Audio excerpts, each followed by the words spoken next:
Happy Halloween, spacers, colonists, and most importantly, customers. If you've made it here with me on my exploration of the Halcyon colony, congratulations on surviving the many threats to life and limb that we're all well aware of at this point. Some others were not so lucky. Needless to say, there are a lot of ways to die here in Halcyon, and in honor of spooky season, we're going to talk about some of the worst.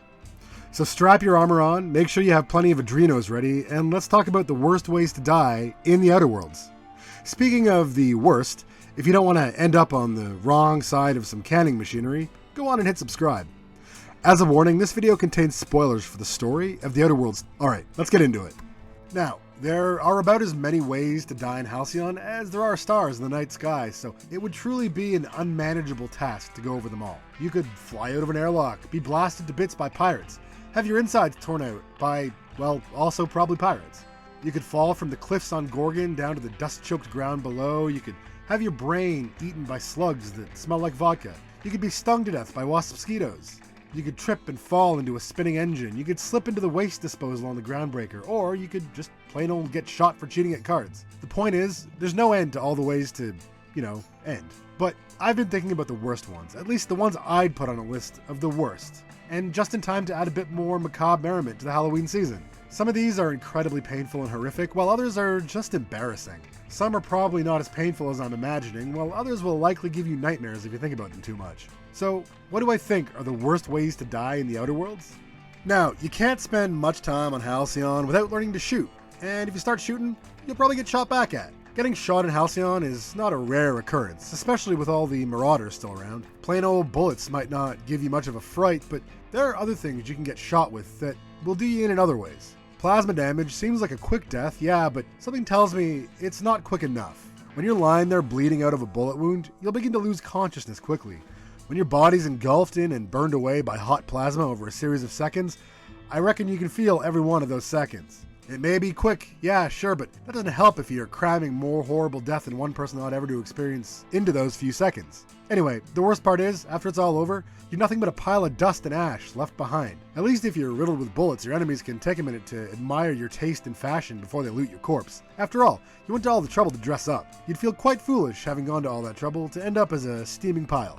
Now, talking of feeling foolish, there are a lot of dumb things you can do that will result in your own death, if you're not careful. Weapons are dangerous, especially when the company that makes them isn't concerned with safety, quality, or ethics of any kind. If you're not careful, you'll end up blown to bits by your own hands and your enemies will point and laugh. It's humiliating, even if you're dead. For instance, you might think a grenade launcher would be the perfect weapon to deal with a gang of marauders, but they can run pretty quick, and before you know it, if you haven't switched to a different weapon, those grenades are getting closer and closer. Pretty soon you find yourself, or parts of yourself, flying in all directions. Now, this one's pretty quick, sure, but who wants to face their maker and explain how their last act was to neglect simple safety procedures and inflict upon yourself the kind of damage to which the term blast radius is applicable? Best not considered for too long. And besides, there are much slower ways to go, especially if you find you've talked yourself into going for a little walk on Monarch, a planet seemingly purposely trying to kill you and everything and everyone else at the same time. Now, there are dangerous animals in other parts of the colony, and sure, some of this applies to them as well, but the creatures on Monarch are, well, a little special. Now, they aren't evil, they aren't marauders or pirates, they're just hungry, and you happen to be shaped like dinner. That said, they aren't just going to eat you. They're going to make sure you can't fight back first. No one needs that kind of indigestion. They have all kinds of weapons at their disposal, and worst of all, they're rarely alone. If you see one, there usually are more nearby. Canids bite and tear with their teeth, and on Monarch, they're bigger and more powerful. Packs of canids roam the wilds looking for prey to attack, and sometimes they're kept as pets by pirates and marauders to fight for them. Primals use their strength and rage to smash anyone nearby into dust, and if you shoot at them, they'll just burrow into the ground and pop up behind you. Mantisaurs and queens attack with their massive claws and mandibles, and worse yet, mantipillars fire a corrosive chemical from a distance that really hurts if you don't expect it. As you can see, being eaten by the wildlife isn't even close to the worst thing they can do to you, and the corpses strewn about the wilds in Monarch should be proof enough of that. There are tons more dangerous creatures that can be in as well, like the aforementioned wasp mosquitoes or the deadly raptidons. It's best to be aware of your surroundings, and bring more guns than you think you'll need, just to be safe. Animals aren't the only deadly beings wandering the wilds, and for once I'm not talking about marauders. The Halcyon colony has employed the use of automechanicals, likely since its founding. having brought the technology from Earth on the colony ships, or ship. Most automechanicals aren't that dangerous. Some will ignore you entirely and go about their business of cleaning and gathering, or whatever. Some have been hacked by other factions and will attack on sight. These are your standard scrap mechanicals. Now, it would surely be unfortunate to get ground to a paste by their relentless assault, but honestly, that wouldn't be so bad, considering they'd likely do you in as quick as a marauder's sword or a pirate's bullet. No, there's one automechanical whom it would be wise not to get on the wrong end of, and if you're willing to pull some dangerous missions off, Sam will come with you. Sam is a cleaning unit. There are others in the colony, of course, going about their duties, but if you can recruit Sam, he can be upgraded with some special weapons, and you have to feel sorry for anyone who he decides to use them on. Sam sprays highly acidic chemicals from his cannon arms over everything in range. I mentioned that getting burned by plasma would hurt if only for a short time. Well, boiling green acid is probably just as bad, and for much, much longer. It doesn't bear thinking about, though if he's on your side, you probably don't have to. Just be careful when you're looting. There's probably some of that stuff on the ground nearby. Of course, there's lots of stuff that can burn you, and it's all pretty painful, but even worse would be some sort of danger you can't see, even though you can feel it slowly breaking you down. You put on some heavy armor thinking that'd protect you from the bullets, your clothes are fire resistant, and your boots have rubber soles, so you're pretty safe from being electrocuted. What you didn't account for was that you were going up against an enemy wielding N-rays. N-rays are a strange form of radiation that bypass armor almost entirely. It damages organic matter over time, and I can only imagine the debilitating pain it causes. And that's only with one shot. N-rays are amplified with multiple uses, so pretty soon, you're immobilized with pain, and all that heavy armor is keeping you from getting out of the way. The worst part is, it isn't just you. Everyone around you is also taking damage. No one's safe from the N-rays. Slow, painful, and above all, nearly unavoidable. You probably should have just stayed home. Okay, now, I've talked about this one before in my video on the scariest sites in the Outer Worlds. I'm talking about taking an early retirement, specifically if you're a citizen of Byzantium. You'd think being wealthy and influential enough to live in Byzantium would give you some protection from the terrible whims of the board, but getting too close to a monster is a dangerous thing, especially if you start to think you're safe. You've worked for decades, owning some big business somewhere, or moving money around for one corporation or another. Maybe you sold expensive hats, or owned one of the bars in the city, or maybe you were a politician or a clerk stamping forms in the Acropolis district. It doesn't seem to matter. You were good enough for Byzantium, and that meant you were above it all. Then, you start to get a little slower. You're not as good at it as you once were. But not to worry, Byzantium offers you something not available anywhere else in the colony. You can retire, put your feet up, and enjoy a free ride for your remaining years. That's you thinking you're safe while the monster breathes down your neck. You'll enter the retirement facility only to find an army of automechanicals ready to tear you to pieces, while others clean the blood of your fellow retirees from the floor only a few feet away.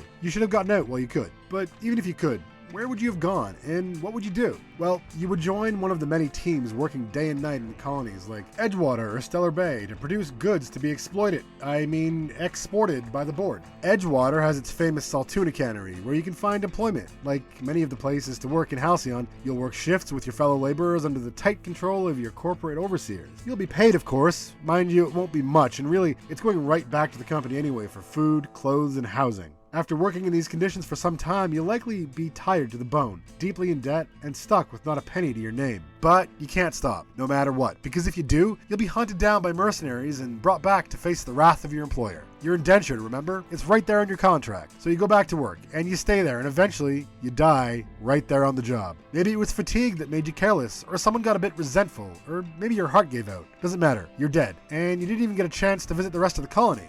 Of course, if you die working in the Saltuna factory, at least you'll end up buried in the cemetery, if your friends can afford it. There are places in which you might end up staying a little closer to work than you'd like.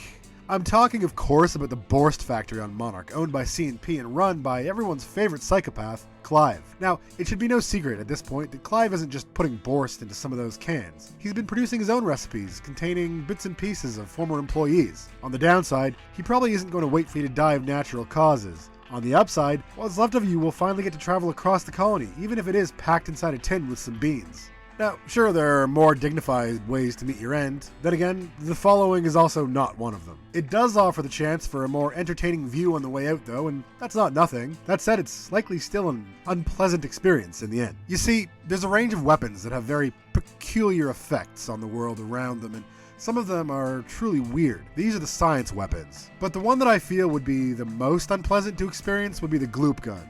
Now, The weapon fires a massive gloop that splatters over a wide area and has a strange effect on targeted individuals. On the one hand, this substance is electrified and shocks those affected. The pain must be immense, but the gloop also has a weakening effect, making it difficult to escape. And those of you who have used it will know that it also has the effect of levitating you off the ground while you're being shocked and weakened. This is really more of a slow torture than a matter of murder, but of course, it's highly likely that you could die in this fashion, and I can only say that if your last moments are spent suspended in the air with electricity coursing through your weakened body, you'll probably have a few regrets about the choices that led you here. Now, there are worse fates than death, but even those will eventually lead you to death. I imagine that losing oneself to chemical coercion or addiction can be another kind of death, one that leads down a road to, well, oblivion. I'm not talking in this case about the parasites infesting bottles of Spectrum Brown that burrow into your brain and turn you into a mindless zombie. Those are also pretty scary. I'm talking about marauders. We know by now that marauders were created by the experiments perpetrated on test subjects on the Spacer's Choice facilities on Gorgon. These subjects were so broken by their exposure to the substance known as adrenotime that their addiction drove them to violence, and slowly they lost themselves completely. This is attested to by journals and written accounts found in and around the facilities on Gorgon. We can listen to the accounts of people slowly becoming less and less themselves. Violence followed as they fought one another and anyone else nearby. Some of these subjects escaped containment and made it off-world. Indeed, there are marauders now all over the colony as a result. Some remain in the facilities on Gorgon for those with the guts to go exploring, and of course, there's still some adrenotime out there in the colony, and a lot of folks unaware of its horrible effects. So be careful, and stick to simple adrenos and lemon slap if you feel like you need a pick-me-up. And of course, there's always the possibility that you have very little agency in the matter. For instance, if you happen to be one of the many colonists who arrived to Halcyon aboard the Hope, now you find yourself waking up and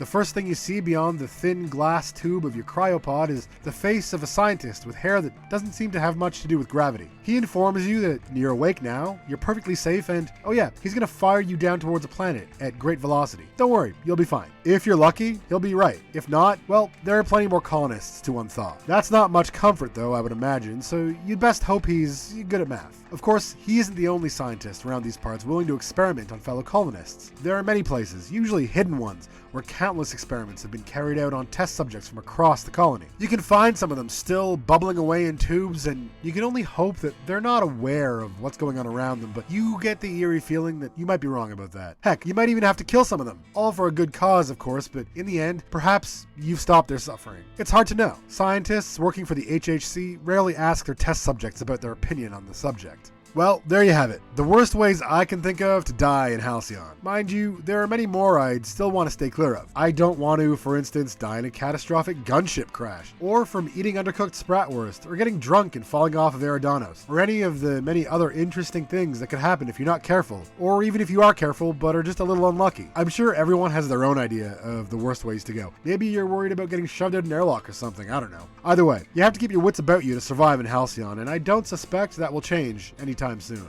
Well, that's my personal list of the worst ways to die in the Outer Worlds. I want to thank you all for watching. I appreciate everyone who sticks around, especially if you made it to the end. If you liked the video, please hit like, and if you really liked it, hit subscribe. If you have your own worst way to go that I missed, let me know in the comments down below. Oh, and before you go, I want to give a shout out to my patrons who help support the channel. Our $10 patron is Wachuki at the artisan level. Head on over and sign up for some extra videos I don't put on the channel. It would really help me out. And remember, you can't always choose how you're going to die, but you can choose to go out in style with the help of Spacer's Choice. Happy Halloween. Bye, Internet.